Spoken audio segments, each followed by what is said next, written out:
খলিফাতুল মুসলিমিন হযরত ওমর তার সন্তান আব্দুল্লাহকে ভর্তি করলেন মাদ্রাসায়। ওই সময় হযরতে আলী ছিলেন প্রধান বিচারপতি, তার সন্তান হোসাইন ওই একই মাদ্রাসায় ভর্তি হয়েছে। বারবার কলম ফেলে দিচ্ছে, আব্দুল্লাহকে বলে কলম তুলে দাও। তিনি একবার, দুইবার, তিনবার তুলে দিলেন। প্রেসিডেন্টের ছেলে স্বাভাবিকভাবে রাগ হয়ে গেছে, ডাক দিয়ে বলে, হোসাইন, ইচ্ছা করে কলম ফেলে দাও, আমারে তুলতে বলো, আমি কি তোমার চাকর, খাদেম? হযরতে হোসাইনও রাগ করেই বলে ফেলেছে, আব্দুল্লাহ, তুমি শুধু খাদেম না, খাদেমের বাচ্চা খাদেম। মেম্বারের ছেলেকে এরকম গালি দিলে তারও মেজাজ খারাপ হয়, আর তিনি দেশের প্রেসিডেন্টের ছেলে। এক দৌড়ে বাড়িতে গিয়ে বলে, আব্বা, আমি আর মাদ্রাসায় যাব না।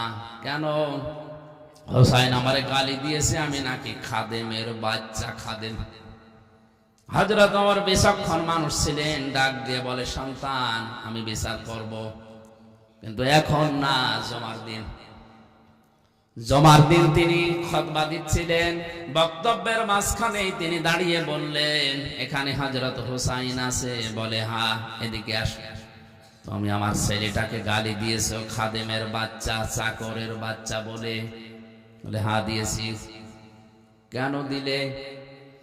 হযরতে হোসাইন বলে, ওমর, হাতে মুখে হাত দিয়ে বলেন তো, আপনি কি আমার নানার খাদেম ছিলেন না? হযরত ওমরের কথা বন্ধ হয়ে গেছে, চোখ দিয়ে টপ টপ করে পানি পড়ছে। সাহাবীদের বললেন, নবীর সাহাবীরা, বিচার হয়ে গেছে। ছোট মানুষ তো, আব্দুল্লাহ বসে না, বলে, বাবা, তুমি তো এখনো বিচার আরম্ভই করনি, হোসাইনকে মারবে না? হযরত ওমর বলে, বাবা, যে বিচার করেছি এটা আমার অনেক কাজে লাগবে। হোসাইন, তুমি যেটা বললে এটা কি লিখে দিতে পারবে? হ্যাঁ। খেজুর পাতা আর একটা পৃষ্ঠা, খেজুর পাতার একটা পাতা নিয়ে এসেছে খেজুর গাছের, ওখানে লিখে দিয়েছে, ওমর আমার নানার খাদেম ছিল, এটা আমি দেখেছি, সই করে দিলাম, ইসি হুসাইন ইবনে আলী। যান। হযরত ওমর কাগজটা হাতে নিয়ে মুখে জমা দিলেন। ছেলেকে ডাক দিয়ে বললেন, বাবা, মারা যাওয়ার পরে এই কাগজটা আমার কাফনের ভেতরে দিয়ে দিও। কিয়ামতের ময়দানে যদি আল্লাহ আমাকে প্রশ্ন করে আর জীবনের যদি কিছুই কবুল না হয়, অন্তত এই কাগজটা তুলে দেখাতে পারবো, মাবুদ, তোমার নবীর নাতি লিখে দিয়েছে আমি নবীর খাদেম ছিলাম।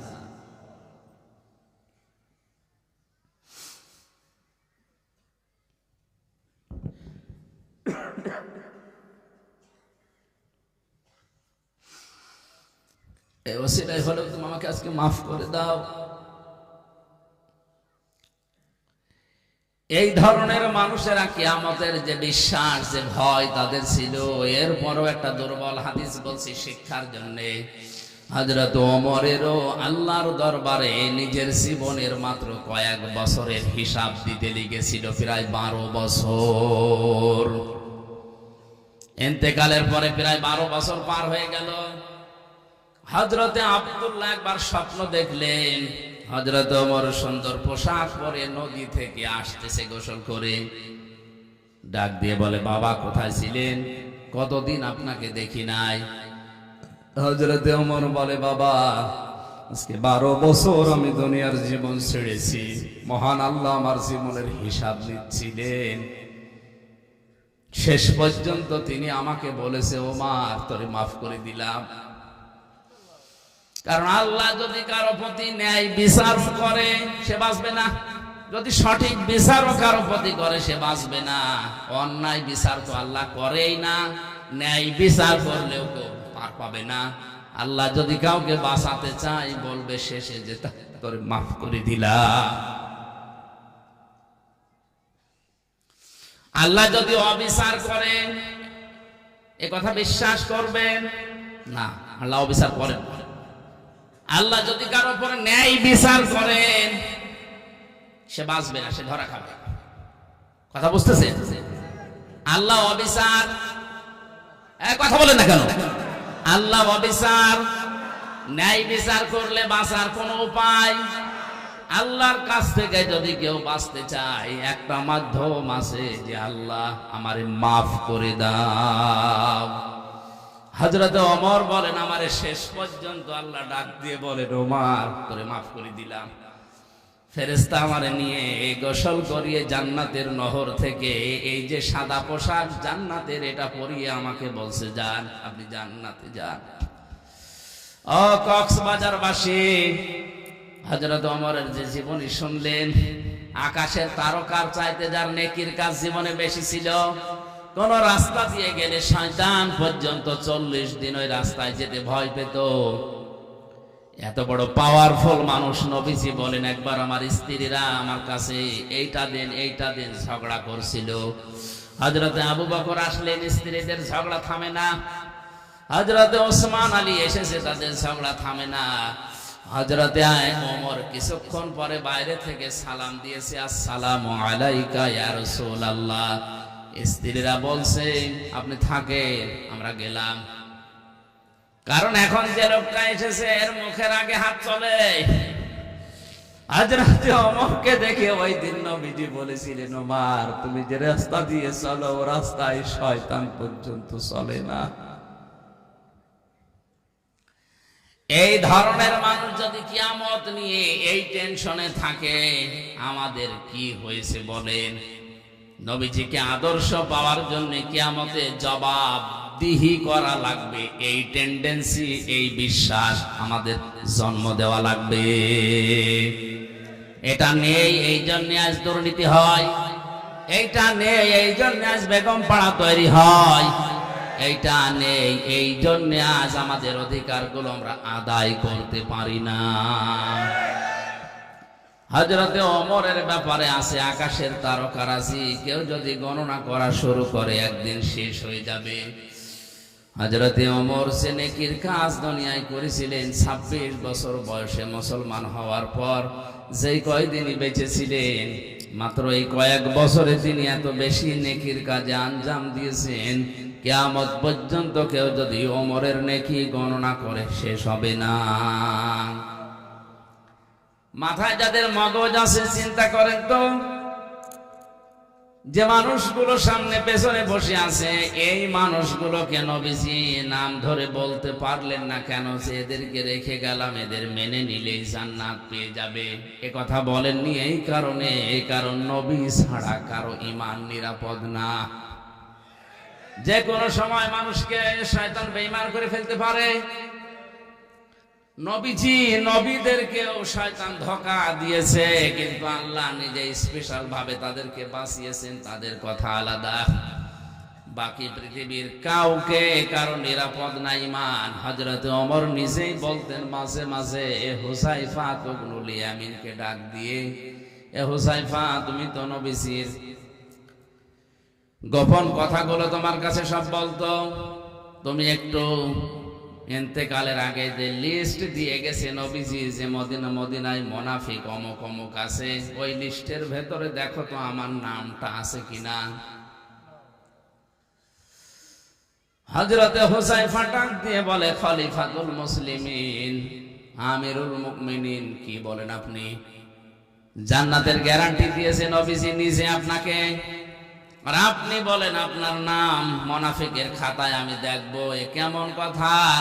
হযরত ওমর চোখের পানি ফেলে দিয়ে বলেন, ভাই হুযায়ফা, আমি নবীজির কাছেই শুনেছি দুনিয়াতে কারো ঈমান নিরাপদ না মরণের আগ পর্যন্ত। আমি এখনো পর্যন্ত জানি না আমি নিরাপদে ঈমান নিয়ে মরতে পারবো কিনা। এই জন্য অন্তত দেখো মুনাফিকের যে লিস্ট আছে ওর ভেতরে আমার নামটা আছে কিনা। যদি থাকে আমি এখনো মরণের আগে তওবা করে ফিরে আসতে পারবো। মাওলানা আশরাফ ভাই হয়তো মুনাফিকদের যে আচরণগুলো ওগুলোই বলছিলেন, আমি হালকা হালকা শুনেছি। আমি কোরআন হাদিস পড়ে মুনাফিকের প্রায় 13টা গুণ পেয়েছি। কয়টা? আমরা অধিকাংশ মানুষ 3টা জানি। কথা বললে মিথ্যা বলে, ওয়াদা করলে ভঙ্গ করে, আমানত রাখলে খেয়ানত করে, ঝগড়া হলে গালি দেয়। এরকম অনেকগুলো আমি গবেষণা করে করে কোরআন হাদিস থেকে 13টা পেয়েছি। মুনাফিকদের এই আচরণগুলো হয়তো উনি বলছিলেন, শেষ করতে পারেননি ভাই আমার।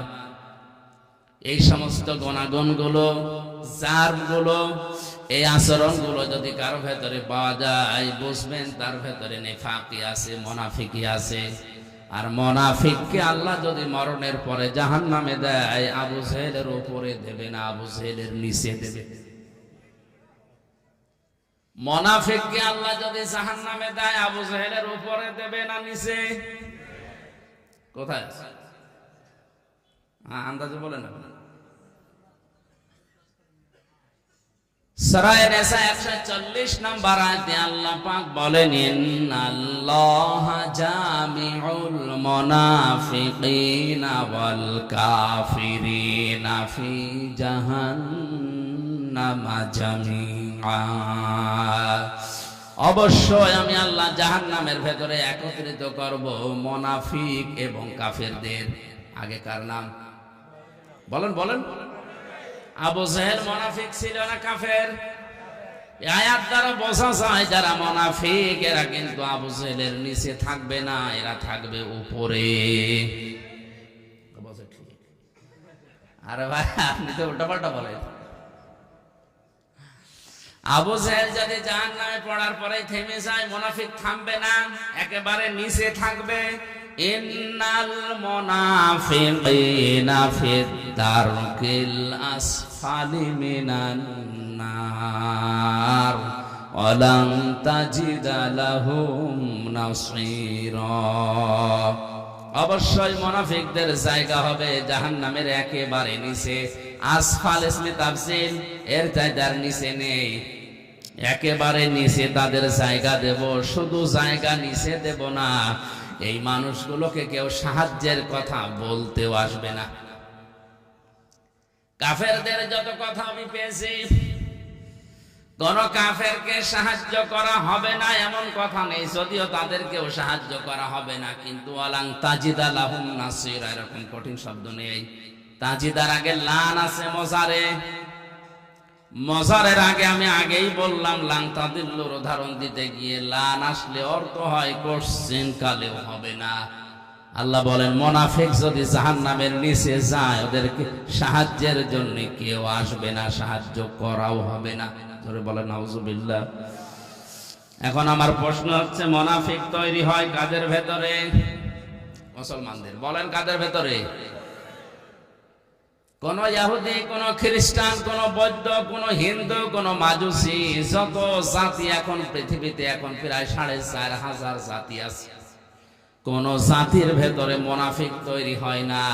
মুনাফিক শুধুমাত্র তৈরি হয় মুসলমানদের ভেতরে। আমরা যেহেতু মুসলমান হিসাবে দাবি করি, তাহলে মুনাফিকের জার আমাদের ভেতরে থাকার সম্ভাবনা, বলেন না কেন?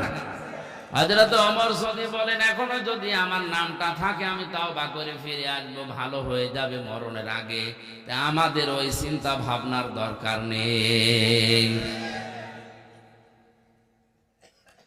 কেউ যদি বলে আমি ইহুদি দেখবো, তাহলে আপনি ইসরায়েলে যান, শুধু ইহুদি পাবেন। তামাম দুনিয়ার নিকৃষ্ট জাতি হিসাবে এখন যারা পরিচিত, জঘন্যতম জাতি হিসাবে যারা দুনিয়ায় পরিগণিত, এখন তারা হচ্ছে ইহুদি। দুনিয়ার যত অপকর্মের মূল হোতা এই ইহুদিরা। কথা বুঝতেছে? খ্রিস্টানকে যদি দেখতে চান, আপনি আমেরিকায় যান, শুধু খ্রিস্টান পাবেন। কেউ যদি বলে আমি বৌদ্ধ দেখবো, চীনে যান, মায়ানমারে যান, শুধু বৌদ্ধ পাবেন। কোন মানুষ যদি বলে আমি মুশরিক দেখবো, পাশের রাষ্ট্রে ভারতে যান, শুধু মুশরিক পাবেন। এখন যদি বলেন জাহান্নামের একেবারে নিচে থাকবে যারা মুনাফিক, আমি দেখবো, এই দেশে পাঠানো লাগবে, কারণ দেশে 96% মুসলমান। মুনাফিক এই দেশে থাকার সম্ভাবনা আছে না নেই? 12টা আচরণের ভেতরে 11 নম্বরে আমি পেয়েছি, ওদের সব সহ্য হয়, আল্লাহর কোরআনের কথা সহ্য হয় না। কোরআনে কারীম জানিয়েছে ওয়াইদা কিলা লাহুম তাআলাউ ইলা মা আনজালাল্লাহু ওয়া ইলার রাসূলি রাআইতাল মুনাফিকিনা ইয়াসুদ্দুনা আনকা সুদুদা। সূরা নিসার 61 নম্বর আয়াতে আছে আল্লাহ পাক বলেন, হে নবী, যখন আপনি মানুষদেরকে বলবেন আসো আল্লাহ এবং রাসূলের আদেশের দিকে আসো, রাআইতাল মুনাফিকিনা, আপনি দেখতে পাবেন মুনাফিক যারা ইয়াসুদ্দুনা আনকা সুদুদা, আল্লাহ এবং রাসূলের আইনের কথা আদর্শের কথা বলা মাত্রই তারা আস্তে করে পেছন দিক থেকে কেটে পড়বে। হয়তো বিভিন্ন নাম দিয়ে তারা কাটবে। কিছু কিছু মানুষ বলবে এটা রাজনীতি। আজ দেশে বলে না, আল্লাহর আইনের কথা বলতে গেলে, রাসূলের আদর্শের কথা সঠিকভাবে তুলে ধরতে গেলে বলে এইটা রাজনীতি, এ ওয়াজ হচ্ছে না, আস্তে করে চলে যায়। আপনি বলেন ১৫০০ বছর আগে সূরা নিসার ৬১ নম্বর আয়াতে আল্লাহ যা যা বলেছে বাংলাদেশের সাথে এখন মিলে যাচ্ছে। আমার তো মনে হয় আমি যে কথা বলছি এখন খাপের খাপ মন্তাজের খাপ মিলে যাচ্ছে না। মুনাফিকে দেশে এখন আছে। আল্লাহর আইনের কথা বললে এর কাছে রাজনীতি মনে হয়, রাসূলের আদর্শের কথা বললে, রাসূলের বিচার ব্যবস্থার কথা বললে এর কাছে রাজনীতি মনে হয়। বলে এটা আমাদের সংবিধানের বাইরের কথা।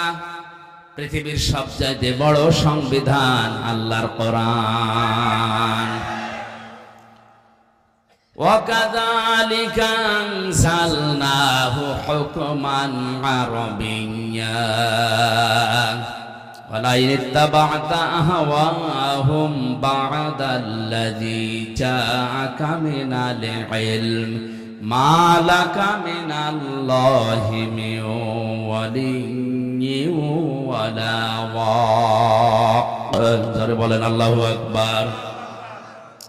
সূরা রদের ভেতরে আল্লাহ পাক জানিয়েছেন, হে নবী, এই কোরআনকে আমি আল্লাহ দুনিয়ায় সংবিধান করে নাযিল করলাম। এইটা বাদ দিয়ে কোনো মানুষ যদি মন মস্তিষ্কের তৈরি করা মন মতো আইন কানুন নিয়ম নীতি বানিয়ে পরিবার সমাজ চালাতে চায়, সে কাউকে সাহায্যকারী হিসাবে পাবে না। জোরে বলেন নাউজুবিল্লাহ। এই জন্য আমাদের উচিত হচ্ছে, আমরা যেহেতু মুসলিম, আমাদের একমাত্র আদর্শ হওয়ার কথা যার নাম বলেছি উসওয়াতুন হাসানা, দুনিয়ায় কেউ না, মুহাম্মাদুর রাসূলুল্লাহ। আজকের পোস্টারের প্রথমে আপনারা লিখে দিয়েছেন তোমাদের জন্য রাসূল সাল্লাল্লাহু আলাইহি ওয়াসাল্লামের জীবনে মহত্তম বা সর্বোত্তম আদর্শ লুকিয়ে আছে আল কোরআন। এটা সূরা আহজাবের ২১ নম্বর আয়াতের প্রথম অংশে আছে। আমার প্রশ্ন, পরবর্তী শব্দগুলো লিখতে পারতেন। আল্লাহর নবীকে আদর্শ হিসাবে পাবে যাদের ভেতরে ৩টা গুণ আছে। কয়টা? আয়াতের পরবর্তীতে আল্লাহ সিরিয়াল করে দিয়েছেন, লিমান কানা ইয়ারজুল্লাহ ওয়াল ইয়াউমাল আখিরা ওয়া যাকারাল্লাহা কাসীরা।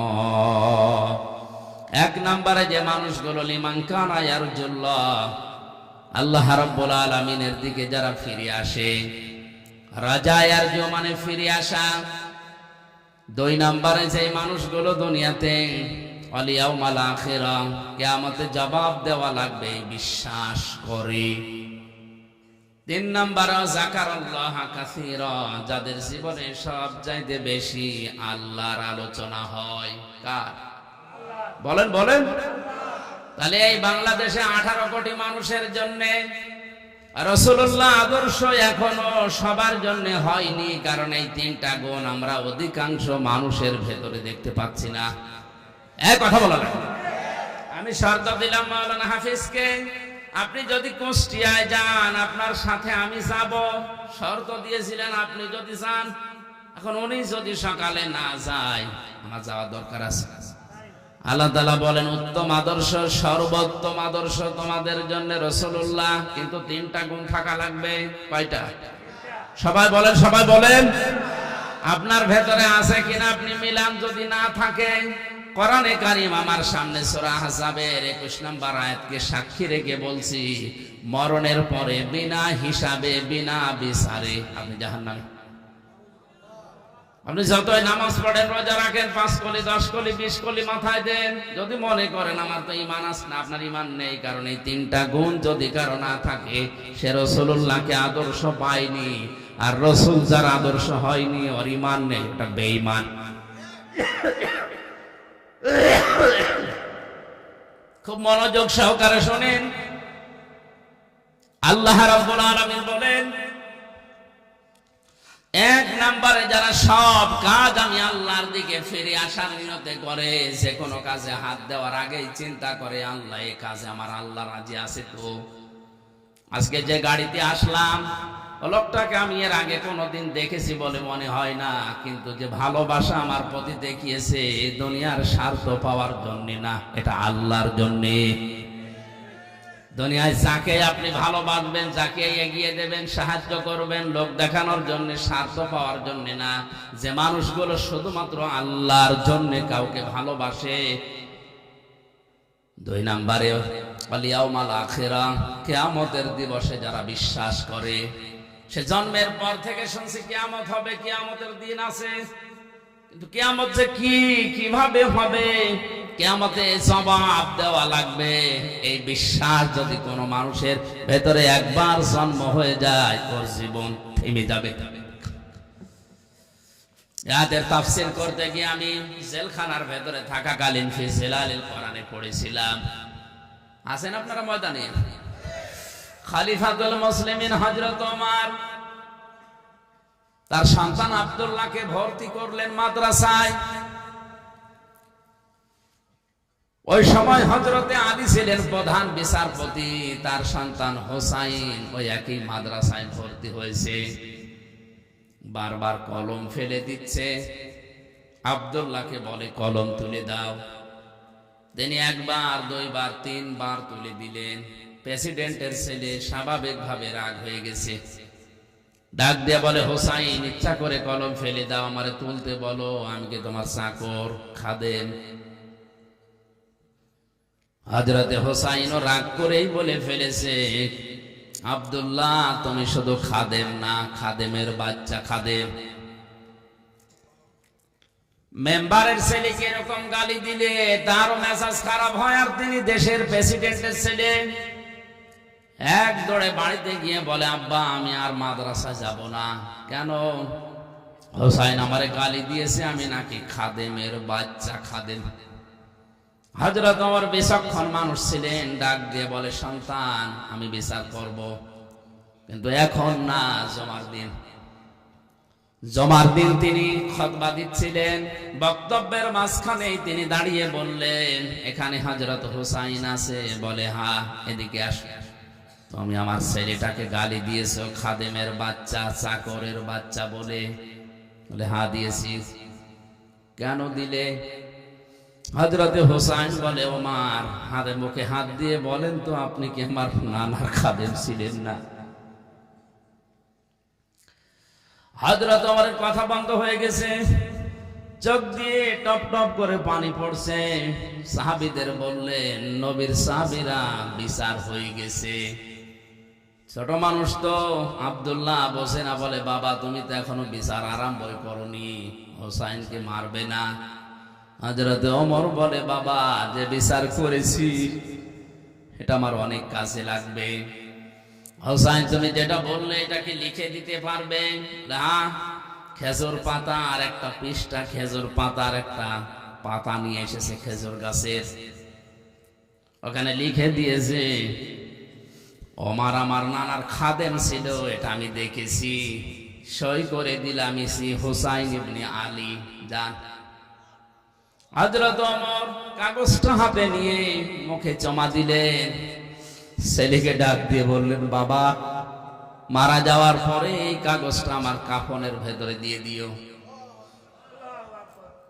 কিয়ামতের ময়দানে যদি আল্লাহ আমাকে প্রশ্ন করে আর জীবনের যদি কিছুই কবুল না হয়, অন্তত এই কাগজটা তুলে দেখাতে পারবো, মাবুদ তোমার নবীর নাতি লিখে দিয়েছে আমি নবীর খাদেম ছিলাম।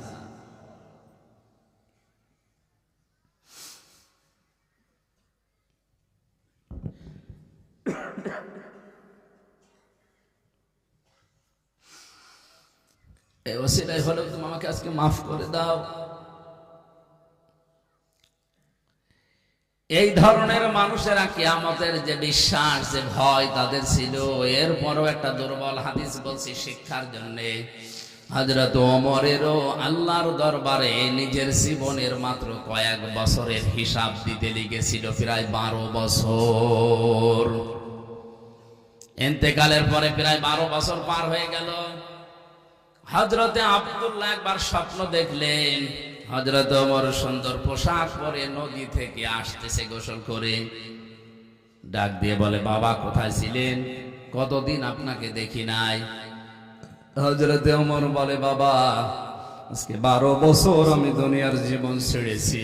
মহান আল্লাহ আমার জীবনের হিসাব নিচ্ছিলেন। শেষ পর্যন্ত তিনি আমাকে বলেছে, ওমর তোরে মাফ করে দিলাম। কারণ আল্লাহ যদি কারো প্রতি ন্যায় বিচার করে সে বাঁচবে না, যদি সঠিক বিচারও কারো প্রতি করে সে বাঁচবে না। অন্যায় বিচার তো আল্লাহ করেই না, ন্যায় বিচার করলেও কেউ পার পাবে না। আল্লাহ যদি কাউকে বাঁচাতে চায় বলবে শেষে যে তোরে মাফ করে দিলাম। আল্লাহ যদি অবিচার করেন এ কথা বিশ্বাস করবেন না, আল্লাহ অবিচার করেন। আল্লাহ যদি কারো উপরে ন্যায় বিচার করেন সে বাঁচবে না, সে ধরা খাবে। কথা বুঝতেছেন? আল্লাহ অবিচার, কথা বলেন না কেন? আল্লাহ অবিচার, ন্যায় বিচার করলে বাঁচার কোনো উপায়। আল্লাহর কাছ থেকে যদি কেউ বাঁচতে চায় একটা মাধ্যম আছে, যে আল্লাহ আমারে মাফ করে দাও। হযরত ওমর বলেন, আমারে শেষ পর্যন্ত আল্লাহ ডাক দিয়ে বলেন, ওমর তোরে মাফ করে দিলাম। ফেরেশতা আমারে নিয়ে গোসল করিয়ে জান্নাতের নহর থেকে এই যে সাদা পোশাক জান্নাতের, এটা পরিয়ে আমাকে বলছে, যান আপনি জান্নাতে যান। ও কক্সবাজারবাসী, হযরত ওমরের যে জীবনী শুনলেন, আকাশের তারকার চাইতে যার নেকির কাজ জীবনে বেশি ছিল। কোন রাস্তা দিয়ে গেলে শয়তান পর্যন্ত 40 দিন ওই রাস্তায় যেতে ভয় পেত। এত বড় পাওয়ারফুল মানুষ নবীজি বলেন, একবার আমার স্ত্রীরা আমার কাছে এইটা দেন ঝগড়া করছিল।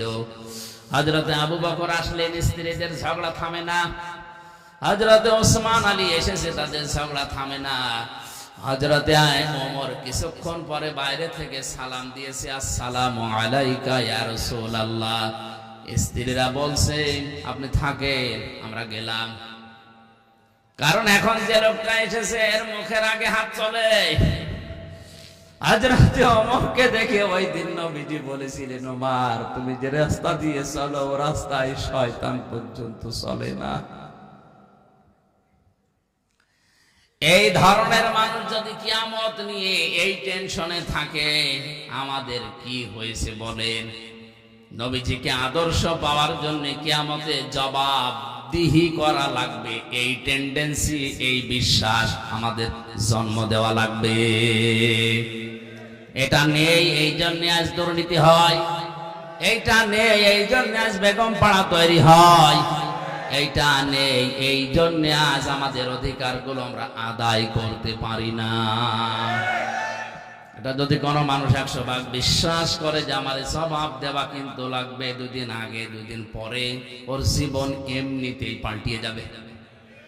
মক্কার ওই মানুষগুলো তাদেরকে জোতা মেরে লাঠি মেরে মানুষকে হেদায়েত করেনি। নবীজি এই কিয়ামতে জবাব দেওয়া লাগবে এই কথাগুলো যখন তুলে ধরেছেন, ওই মানুষ যাদের বিবেক ছিল, বুদ্ধি ছিল, যাদের কপালে হেদায়েত ছিল, তারা এমনিতেই এই কথাগুলোর উপরে ঈমান এনে পাল্টিয়ে গেছে। আমি রাসূলুল্লাহকে আদর্শ পাওয়ার জন্য 3 নম্বরে বলেছিলাম, ওয়া যাকারাল্লাহা কাসীরা। যাদের জীবনে সবচাইতে বেশি জিকির থাকবে, আলোচনা থাকবে আল্লাহর। আল্লাহ কাসীরা দিয়েছেন, কলিলানে দেননি, আবার কাসিরুন দেননি, কাসির আছে। সব চাইতে বেশি তাদের মুখে, তাদের পরিবারে, সমাজে, রাষ্ট্রে, তাদের সব জায়গায় নাম থাকবে, আলোচনা থাকবে কার? কালিমাতুল্লাহি হিয়াল উলিয়া, আল্লাহর কালিমা তাদের উপরে থাকবে। আমার মনে হয় সংসদ ভবন থেকে শুরু করে আমাদের এই ইউনিয়ন পরিষদের অফিস পর্যন্ত সব জায়গায় আল্লাহু আকবার বড় করে লিখে রাখা দরকার, যেন দেখলে আল্লাহর নাম মনে হয়। কিন্তু এগুলো না দিয়ে এমন এমন জিনিস আমরা টাঙিয়ে রাখি, আল্লাহর নাম তো দূরের কথা, কার নাম মনে হয় আল্লাহ জানে।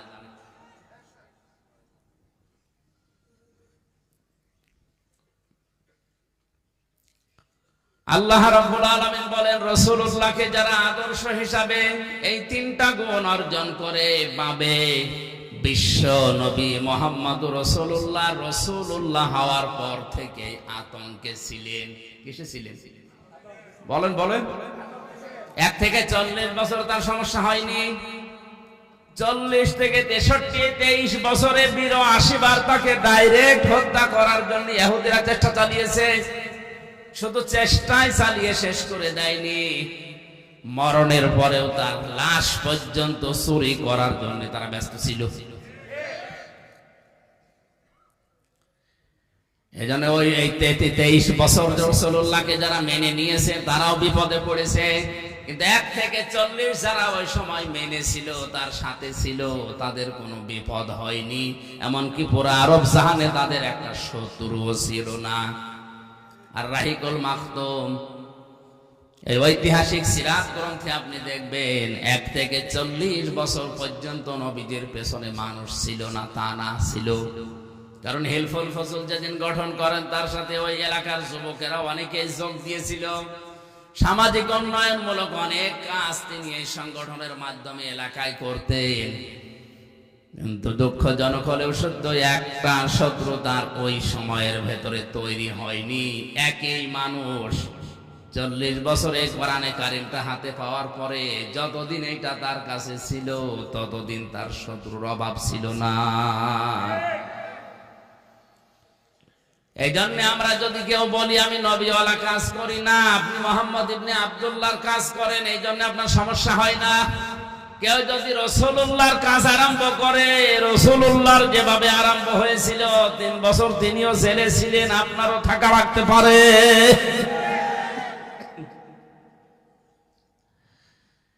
আমাদের উচিত হবে যে আয়াতটা আপনারা লিখে দিয়েছেন, এটা আমাদের বাস্তব জীবনে যদি আমরা সেট করতে চাই, ওই 3টা শর্ত আমাদের মানা লাগবে।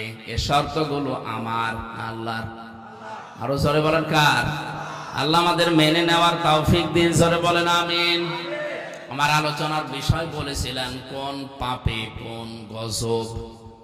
জবান খুলে কোরআনের এই সোনালী আয়াত সূরা রুম 41 নম্বর আয়াতটা পড়েছি, পড়েন। আউযু বিল্লাহি মিনাশ শাইতানির রাজিম, বিসমিল্লাহির রহমানির রহিম।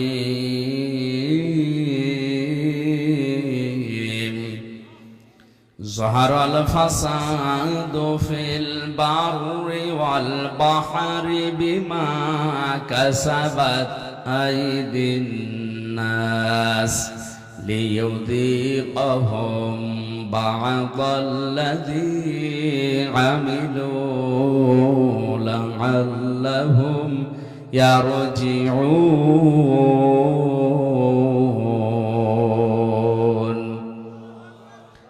আল্লাহ রাব্বুল আলামিন বলেন, জলে স্থলে যে বিপর্যয়, যে অশান্তিগুলো, যে গজবগুলো দেখতে পাও, এগুলো আমি একটাও দিতে চাই না। এগুলো সব তোমাদের হাতের পাপ কামাই করা ফসল। আমি কেন এগুলো দেই মাঝে মাঝে জানো? অতিবৃষ্টি, অনাবৃষ্টি, মাঝে মাঝে এর জমিনকে ঝাঁকুনি দেয়, আমরা যেটা ভূমিকম্প বলে শুনি। এগুলো কেন করি? লিইউযীকাহুম বা'দাল্লাযী আমিলু, তোমরা যে আমল করেছো, কাজ করেছো, আমল আবার 2 প্রকার। আমল কয় প্রকার? একটা বদ আমল, একটা নেক আমল। এই বদামল যারা দুনিয়ায় করে তাদেরকে আমি আল্লাহ একটু থামাতে চাই, এই আযাবগুলো দিয়ে তাদেরকে আমি আল্লাহ একটু বাধা দিতে চাই, দেখি তারা ফিরে আসে কিনা। লাআল্লাহুম ইয়ারজিউন, আমি চাই যে তারা ফিরে আসুক।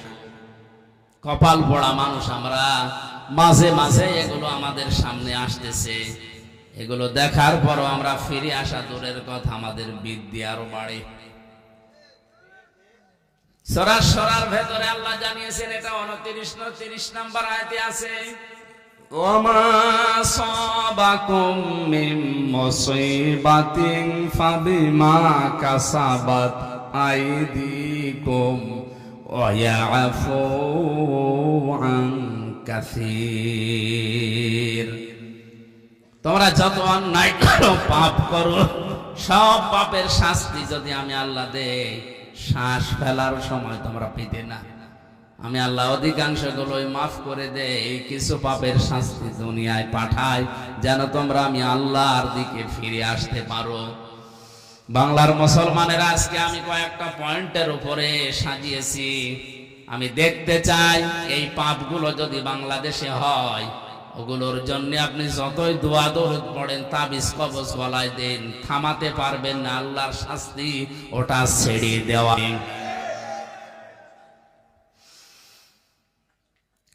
কোরআনে কারিমে সূরা আনকাবুত আয়াত নাম্বার 40-41, ফাকুল্লান আখাযনা বিযামবিহি ফামিনহুম মান আরসালনা আলাইহি হাসিবা ওয়া মিনহুম মান আখাযাতুহু সাইহাতু ওয়া মিনহুম মান খাসাফনা বিহিল আরদা ওয়া মিনহুম মান আগরাকনা ওমা কানাল্লাহু লিয়াযলিমাহুম ওয়ালাকিন কানু আনফুসাহুম ইয়াযলিমুন। সুবহানাল্লাহ আলহামদুলিল্লাহ লা ইলাহা ইল্লাল্লাহ, সুবহানাল্লাহ আলহামদুলিল্লাহ।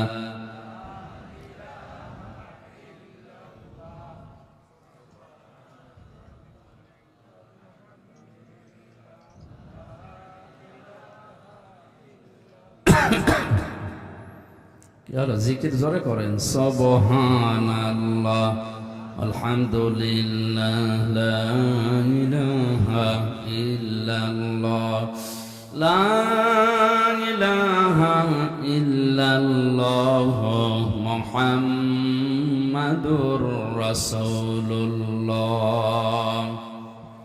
আয়াত বুঝতে কষ্ট হচ্ছে? আল্লাহ রাব্বুল আলামিন বলেন, যুগে যুগে বহু মানুষকে আমি তাদের পাপের জন্য পাকড়াও করেছিলাম। কাউকে আমি ঝঞ্ঝা নামক বৃষ্টি দিয়ে, পাথরের বৃষ্টি দিয়ে, কাউকে ডুবিয়ে, কাউকে পানি দিয়ে, জলোচ্ছ্বাস দিয়ে দুনিয়া থেকে আমি তাদেরকে বিদায় করে দিয়েছি, কাউকে জমিনের ভেতরে গেড়ে দিয়েছি। আমি কারো উপরে আল্লাহ জুলুম করি না, মানুষ নিজেরাই নিজেদের উপরে জুলুম করে। কথা বলেন ঠিক কিনা? আমি প্রথম বলেছিলাম আল্লাহর বিচার ব্যবস্থা 3 প্রকার। 1 নম্বরে আল্লাহ জুলুম, এক কথা বলে না কেন? 2 নম্বরে আল্লাহ ন্যায় বিচার করলে কেউ বাঁচবে। 3 নম্বরে কেউ বাঁচতে চাইলে আল্লাহর রহমত। এইজন্য আল্লাহ অবিচার করেন না। 2 নম্বরে আমার আল্লাহ ন্যায় বিচার করলে কেউ বাঁচতে পারবে না। 3 নম্বরে কেউ বাঁচতে চাইলে আল্লাহর ক্ষমা পাওয়া লাগবে।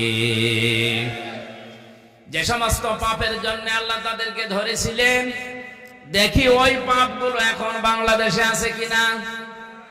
আল্লাহ রাব্বুল আলামিন বলেন, وإلى مدين أخاهم شعيبا قال يا قوم اعبدوا الله ما لكم من إله غيره قد جاءتكم بينة من ربكم فأوفوا الكيل والميزان ولا تبخسوا الناس أشياءهم ولا تفسدوا في الأرض بعد إصلاحها ذلكم خير لكم إن كنتم মুমিনিন। আল্লাহু আকবার। আমি শুআয়বকে পাঠিয়েছিলাম মাদিয়ান শহরে তার ভাইদের কাছে। এ কোরআনে অনেকগুলো নবীর দাওয়াতি সিস্টেম দেওয়া আছে, তারা দাওয়াত দিত এই কায়দায়, এই পদ্ধতিতে। এখানে শুআয়ব আলাইহিস সালামের নাম দিয়ে আল্লাহ কিছু শিক্ষা দিতে চেয়েছেন। একটু ভালো করে শুনুন। হযরতে শুআয়ব আলাইহিস সালামকে মাদায়েন শহরে তার ভাইদের কাছে আল্লাহ পাঠিয়ে বললেন, তুমি দাওয়াত দাও, হে আমার জাতির লোকেরা, আল্লাহ বাদে কোনো মাবুদ নেই, ইলাহ নেই, ইবাদত পাওয়ার যোগ্যতা কারো নেই।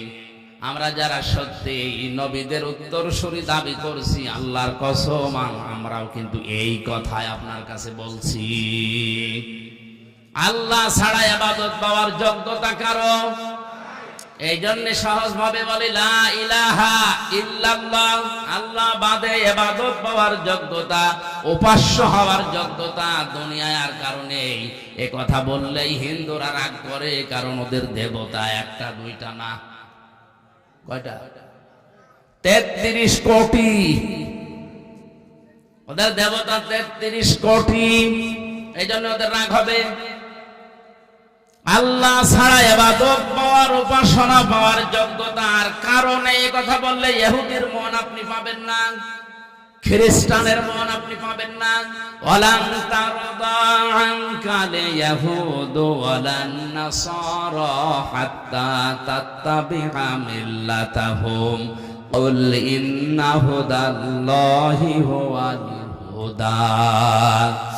হে নবী, কখনো ওরা আপনার পদে ইহুদি খ্রিস্টানরা রাজি হবে না যতক্ষণ আপনি তাদের যে ধর্ম অনুসরণ না করবেন।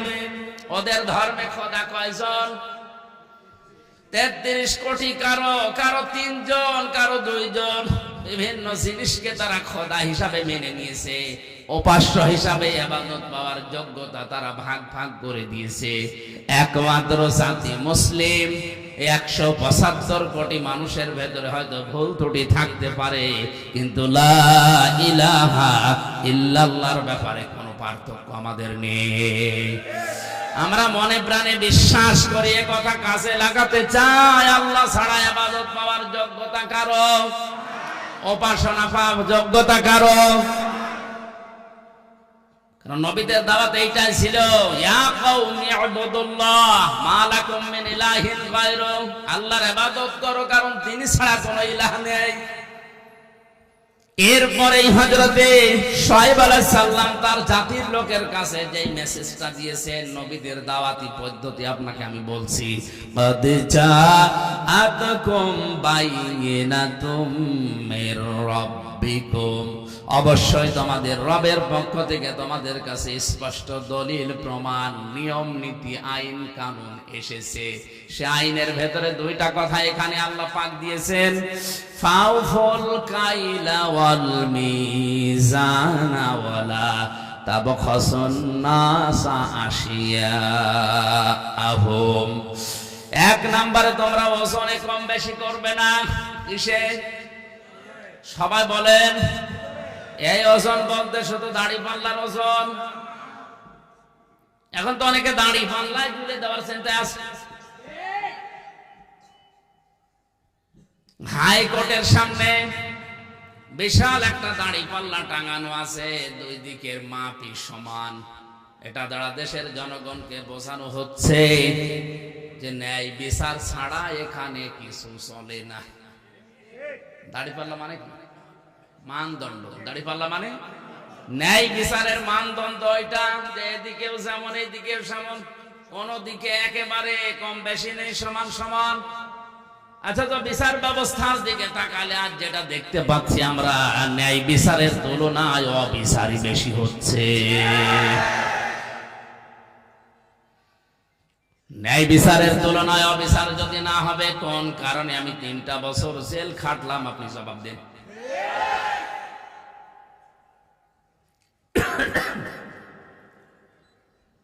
হযরতে শুআয়ব ডাক দিয়ে বলেছিলেন, আমার জাতির লোকেরা, তোমরা এই পাপটা ছেড়ে দাও, ওজনে কম বেশি করবা না।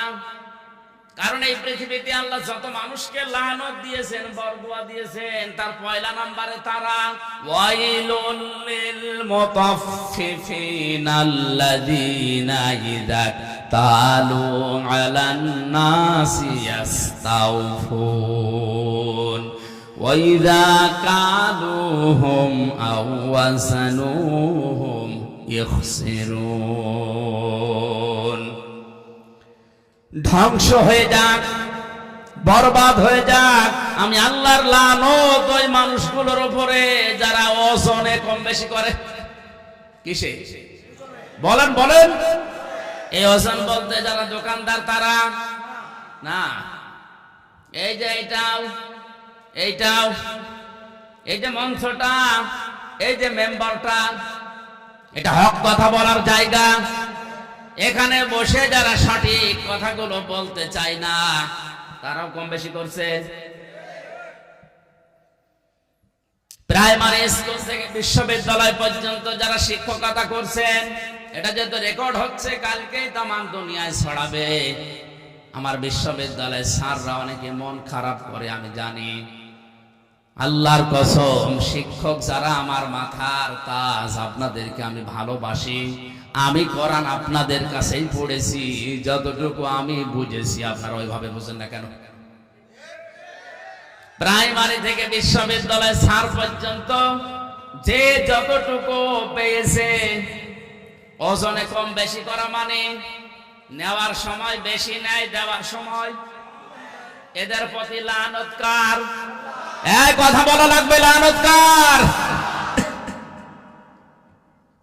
বিশ্ববিদ্যালয়ে স্যার হওয়ার জন্য কত জ্ঞান লাগে, এটা আমি নিজে অনার্স মাস্টার্স করতে গিয়ে দেখেছি। একজন ডক্টর 45 থেকে 50 মিনিটের একটা ক্লাস নেয়, কমপক্ষে 40-50টা বইয়ের রেফারেন্স তার দেওয়া লাগে। কারণ সামনে যারা বসে আছে ওরা গরু ছাগল না, সব মেধাবী। বিশ্ববিদ্যালয়ে গরু ছাগল চান্স পায়? বাংলাদেশের মেধা যাদের বেশি, তারাই ওখানে যায়, আর তাদের সামনে বসে 40-45 মিনিট আপনি বক্তব্য দেবেন। সলিমদ্দি কলিমদ্দির মতো না, কোনো কনসার্ট না, এক টান দিয়ে দিলাম, একটা দুলিয়ে দিলাম, হয়ে গেল না। অন্তত বিশ্ববিদ্যালয়ে যারা ক্লাসের মতো ক্লাস নেয়, তাদের 40-50টা বইয়ের রেফারেন্স দেওয়া লাগে। কারণ আমরা জানি ভার্সিটিতে কোনো বই ওইভাবে নেই। স্যারদের লেকচার গুলো থেকে লাইব্রেরিতে হাজার হাজার বই আছে, ওখান থেকে বাছাই করে প্রশ্নের উত্তর তৈরি করা লাগে। এই যে স্যাররা এই পর্যায়ে যেতে তাদের কত মেহনত করা লেগেছে, তারাও তাদের শিক্ষকের কাছ থেকে কত কিছু পেয়েছে। নেওয়ার সময় তারা তো ঠিক মতোই নিয়েছে, কিন্তু দেওয়ার সময় অধিকাংশ স্যাররা আমাদেরকে ওইভাবে দিতে চায় না। আজ প্রাইমারি থেকে আপনি তাকান, মাদ্রাসা বলেন, স্কুল বলেন, কলেজ বলেন, ভার্সিটি বলেন, সব জায়গায় ক্লাসে 45 মিনিটে যেটা দেওয়ার কথা ওইটা ঠিক মতো দেয় না, বলে প্রাইভেট করা, কোচিং করা লাগবে। এটা আপনি নেওয়ার সময় ঠিক মতো নিয়েছিলেন, দেওয়ার সময় ঠিক মতো দিলেন না, এইটাই ওয়াইলুল লিল মুতাফফিফিন। আপনি তো নেওয়ার সময় ঠিক মতোই নিয়েছিলেন, যদি ওইভাবে দিতেন, আমার আর প্রাইভেট পড়া লাগতো না, কোচিং করা লাগতো না। বেশি বলে ফেললাম। এইটাই চলছে অধিকাংশ ভার্সিটির স্যাররা, এই রাজশাহী বলেন, কুষ্টিয়া বলেন, বরিশাল বলেন, চট্টগ্রাম বলেন, এই সমস্ত জায়গা থেকে ঢাকায় যে প্রাইভেট ভার্সিটিতে ক্লাস নেয়। তো সরকার আপনারা যেখানে রেখেছে, এই জায়গায় আপনি যতগুলো টুকু পেয়েছিলেন ওইটা ডেলিভারি দিতে পারেন না। হযরতে শুআয়ব নবী এই কথা তার জাতির কাছে বললেন যে তোমরা ওজনে কম বেশি করবা না। আলা তাবখাসুন নাস আশিয়া, এক একটা শব্দের ভেতরে লক্ষ লক্ষ কথা এরকম পয়েন্ট আকারে আছে, যত টানবেন তত বের হবে। আমার শরীরের দিকে, গলার দিকে, আরে ঘড়ির দিকে তাকে আমি খুব তাড়াতাড়ি করছি। ওয়ালা তাবখাসুন নাস আশিয়াহুম ওয়ালা তুফসিদু ফিল আরদি বা'দা ইসলাহিহা। দ্বিতীয় নম্বরে, দুনিয়াতে শান্ত হয়ে যাওয়ার পরে অশান্তি করার জন্য পায় তারা করবা না, যেটা সবচাইতে বেশি চলছে এই বাংলাদেশে। যালিকুম খায়রুল লাকুম, এইটাই ভালো কাজ। ইন কুনতুম মুমিনিন, যদি মুমিন বলে দাবি করে থাকো, ওজনে কম বেশি করা আজকে থেকেই বন্ধ করা লাগবে। এই ওজনে কম বেশি মানে খাদ্যে ভেজাল দেওয়া আছে, এই কথা বলেন না কেন? আজ হাজারো মানুষ নিজের সন্তান, নিজের বউ, নিজের মা যেগুলো খাবে ওগুলোতে ফরমালিন দেয় না, বিষও দেয় না, ঔষধও দেয় না, ওগুলো দেয় শুধু তাদের যেগুলো অন্যরা খাবে। যারা ফরমালিন দিচ্ছেন, বিষ দিচ্ছেন, ঔষধ দিচ্ছেন, এগুলোর কারণে যে ফলগুলো তরতাজা দেখতে মনে হয়, ধোঁকা খেয়ে আমাদের মতো মানুষ আমরা কিনে নিয়ে আসি, আমাদের কিডনি নষ্ট হয়ে যায়। এক কথা বলে, এগুলো যারা করছেন ওই ব্যবসায়ীরা, আপনার দ্বারা আমার কিডনি, আমার হার্ট, আমার মস্তিষ্ক নষ্ট হয়ে যাচ্ছে, আপনি মানুষ হত্যা করার গুনাহ কামাই করছেন। আপনার উপরে আল্লাহর লানত, আল্লাহর বরদোয়া। ও বাংলার মুসলমানেরা, আল্লাহ যদি কাউকে বরদোয়া দেয়, বলেন ওরে কি আর বাঁচাবে? এই মুহূর্ত থেকে ওজনে কম বেশি করা, খাদ্যে ভেজাল দেওয়া বন্ধ করা লাগবে। দুনিয়া বেশ শান্ত হয়ে যাওয়ার পরে অশান্তি তৈরি করার জন্য পায় তারা করবেন না।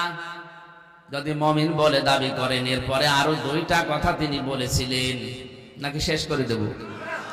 ওয়ালা তাকউদু বিকুল্লি সিরাতিন তুইদুনা ওয়া তাসুদ্দুনা আন সাবিলিল্লাহ মান আমানা বিহি ওয়া তাবগুনাহা ইওয়াজা واذكروا إذ كنتم قليلا فكثركم وانظروا كيف كان عاقبة المفسدين। আরেকটু খেয়াল করেন, আল্লাহ তাআলা বলেন তাদের আরেকটা অপরাধ ছিল, ওয়ালা তাকউদু সিরাত তাকউদু বিকুল্লি সিরাতিন তুইদুনা। ওরা মানুষকে ধরার জন্য বিভিন্ন রাস্তায় বসে থাকতো ওত পেতে। আজ বাংলাদেশে এই গোনাটাই 15 বছরে সবচাইতে বেশি বেড়েছে। ওত পেতে থাকে, কখন কারে ধরিয়ে দেওয়া যায়। এ জেলায় মনে হয় এখনো শুরু হয়নি। হয়তো একটু পাড়াপতি হিসাবে রাগারাগি হয়েছে, ঝগড়া হয়েছে, রাজনৈতিক একটা সিল লাগিয়ে তারা গোপনে ধরিয়ে দেওয়ার জন্য থানায় উনি আগে 10,000 টাকা দিয়ে এসেছে যে অমুককে ধরে নিয়ে আসো। উনি ধরে নিয়ে যায়, নিজে আবার ছাড়ায়, মাঝখান থেকে লোকটার প্রায় 50,000 টাকা আল্লাহর ওলি খেয়ে ফেলেছে। আমি এটা একটু বেশি বলে ফেললাম।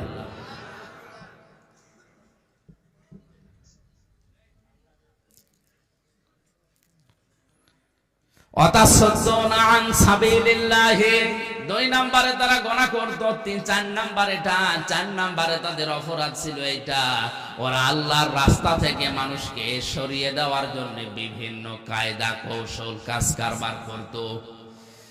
এত কাজে মানুষ যাচ্ছে, কোনো অসুবিধা নেই, আল্লাহর দিকে, আল্লাহর পথের দিকে মানুষ আসলেই বাধা।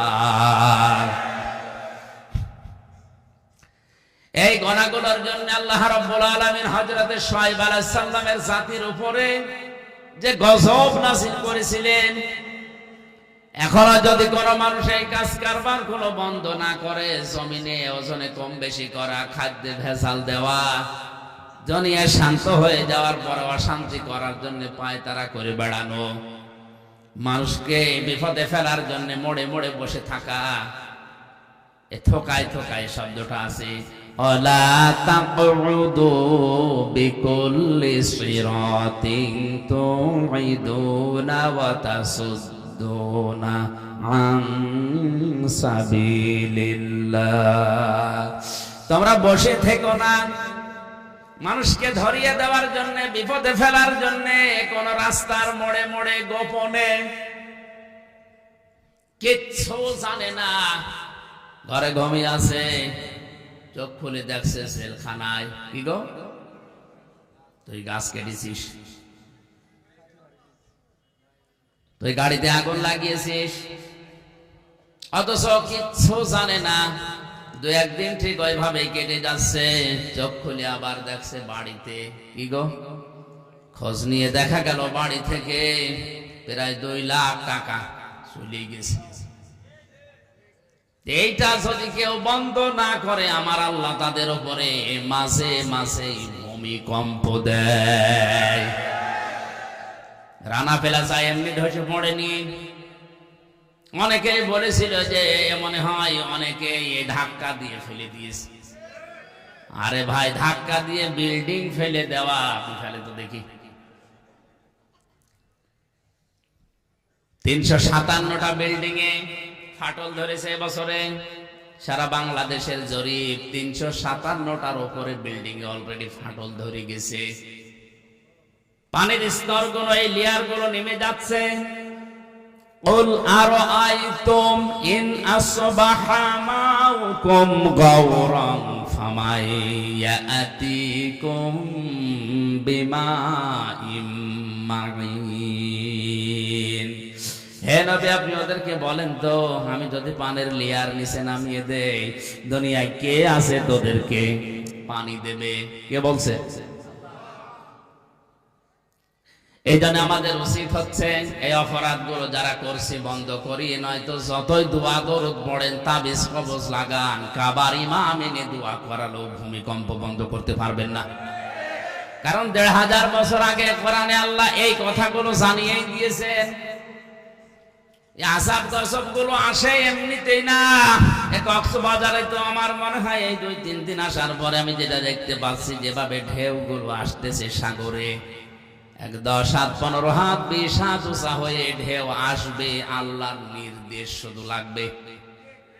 না, আল্লাহ এটা পারে না। আল্লাহ যদি একবার বলে 40 হাত উঁচা হয়ে ঢেউটায়, তাহলে এই জেলা না, এ দেশ পুরা পানির নিচে চলে যাবে। আল্লাহ এটা করতে 10 বছর লাগবে। ইন্নামা আমরুহু ইযা আরাদা শাইআন আইয়াকুলা লাহু কুন ফায়াকুন। আল্লাহ পাক বলেন, আমি যখন কোনো কাজের আদেশ করি তখন কিছুই লাগে না, শুধু কোন বলি, ফায়াকুন, এটা হতে 1 সেকেন্ডও সময় লাগে না। এজন্য আমাদের উচিত আমাদের পাপের কাজগুলো ছেড়ে দেওয়া, থেমে যাওয়া। আমি মুসলিম শরীফ থেকে একটা হাদিস আসার সময় পড়ছিলাম, 6 প্রকার নারীকে আল্লাহ জাহান্নামে দেবে বলে ঘোষণা দিয়েছে। কয় প্রকার? মা বোন যারা এসেছেন খুব ভালো করে শুনবেন, মোবাইল থাকলে সেভ করে নিন। এই 6 প্রকারের ভেতরে যদি আপনি 1 প্রকারেও পড়ে যান, আপনার নামাজ, রোজা, বোরকা পরা সব মাঠে মারা যাবে, আপনি জাহান্নামে। 1 নম্বরে যাদের মাথার চুল খোলা থাকে স্বামী বাদ দিয়ে অন্য কারোর জন্য, এরকম মেয়ে লোকে দেশে এখন আর নেই। যে হোটেলে আসি আল্লাহর ওলিরা সবাই হোটেলে উঠেছে। একজন মেয়ে লোক যদি চুল খুলে রাখে, শুধুমাত্র খুলে রাখতে পারবে তার স্বামীর জন্য, স্বামী বাদে পৃথিবীতে কারো জন্য মেয়ে লোকের চুল খুলে রাখা জায়েজ নেই। এমনকি বাবাকেও চুল খুলে দেখানো জায়েজ নেই। এক কথা বুঝতেছেন? একজন মেয়ে লোকের চুল যত তার স্বামী দেখবে, তার চোখের পাওয়ার বাড়বে, তত সওয়াব বেশি পাবে ওই মেয়েটা। এমনকি আল্লাহর নবী জানিয়েছেন, কোন স্বামী যদি স্ত্রীর মাথায় হাত বুলিয়ে দেয়, যতগুলো চুল পড়বে অতগুলো সওয়াব হবে। আর অন্য যত মানুষের চুল দেখবে, অতগুলো সাপ আল্লাহ বানিয়ে কবরে পাঠাবে। চুল ওরা দেখায় স্বামীকে না, পরপুরুষকে বেশি। এই জন্য যেই মহিলার মাথার চুল খোলা থাকবে স্বামী বাদ দিয়ে অন্য কারো জন্য সে জাহান্নামী। 2 নম্বরে স্বামীকে যেই মহিলা সম্মান করে না। 3 নম্বরে স্বামীকে বাদ দিয়ে দেবর ননদ বা অন্য কারো সাথে যারা হাসি তামাশায় লিপ্ত থাকে বেশি সময়, স্বামীর কাছে আসলে মুখ গোমরা হয়ে থাকে।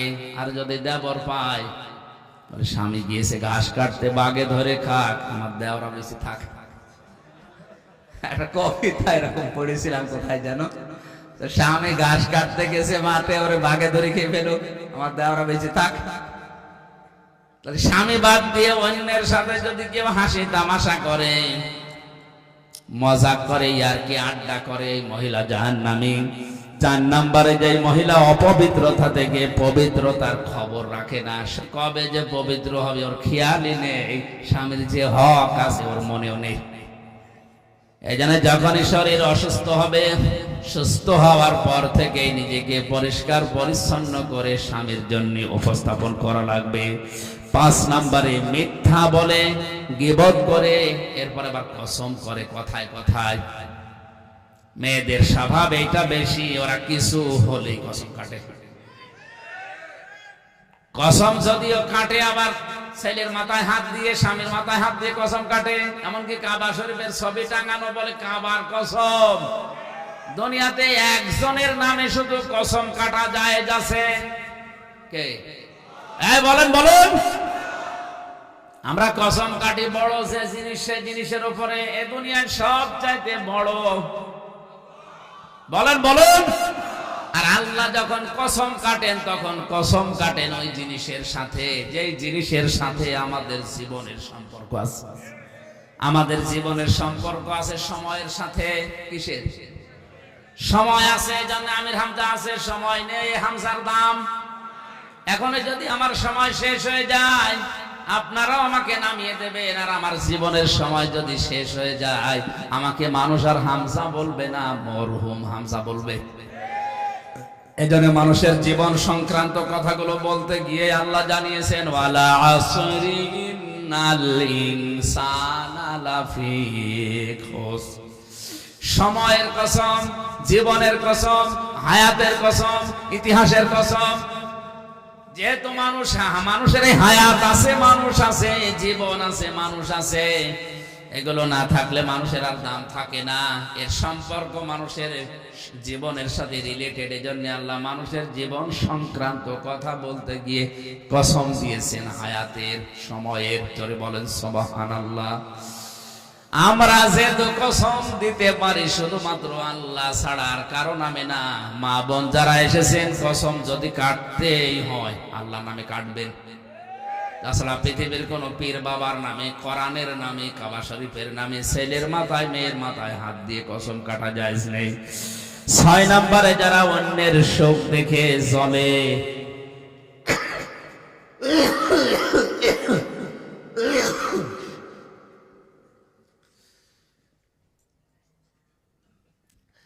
যারা অন্যের শোক দেখে জ্বলে এবং কিছু দান করলেও যারা খোটা দেয়, এই 6 প্রকার নারীর কথা মুসলিম শরীফে নবীজি জানিয়েছেন।